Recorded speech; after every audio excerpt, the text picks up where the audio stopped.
Left hand side এখানে আমাদের মান থাকবে যে tan a plus cot a।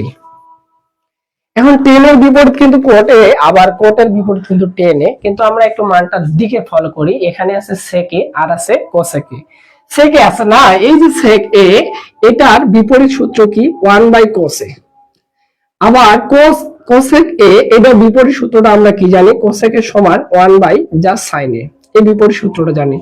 যেহেতু sec এর সাথে cos এর সম্পর্ক আর cosec এর সাথে sin এর সম্পর্ক, তাই আমরা কি করব, এই tan আর cot এর sin আর cos এর যে সম্পর্ক আলা একটা সূত্র রয়েছে, এই সূত্রটা স্থাপন করব। ঠিক আছে, আমরা tan এর সমান উপরে sin a আর নিচে পাবো কি জাস্ট এই যে cos a প্লাস, তাহলে cot এর সমান কি tan এর উল্টাটা, তাহলে উপরে যাবে আমাদের cos a আর নিচে আসবে আমাদের কি sin a।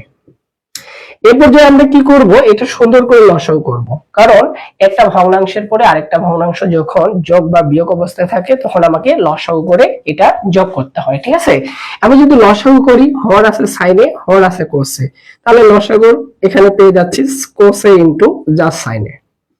লসাগুর নিয়মটা কি, অনেকে কিন্তু ভুল করে থাকে। লসাগুর নিয়মটা হলো এটাই যে যেটা লসাগু পাবো এটাকে হর দ্বারা ভাগ করব, এই লসাগুকে হর দ্বারা ভাগ করব। ঠিক আছে, আর ভাগফলটা লবের সাথে গুণ করব। তাহলে আমরা অনেকেই সহজভাবে বলি যে লসাগুর সাথে যেটা মিলে যাবে সেটা বাদ, আর যেটা বেশি থাকবে এটা লবের সাথে গুণ। এটা হলো আমাদের নিজের গড়ানো কথা। ঠিক আছে, কিন্তু মেইন নিয়ম হলো আমরা লসাগুটাকে, এই যে লসাগুটাকে কি করব, হর দ্বারা ভাগ করব। যেমন হর আছে আমাদের cos a, এটা দ্বারা ভাগ করলাম, ভাগ করে যেটা পাবো এটাকে বলতেছি ভাগফল, আর এই ভাগফলটা আমরা লবের সাথে গুণ করব। তাহলে sin এর সাথে যদি আমি sin a গুণ করি, এখানে পাবো আমরা sin স্কয়ার a।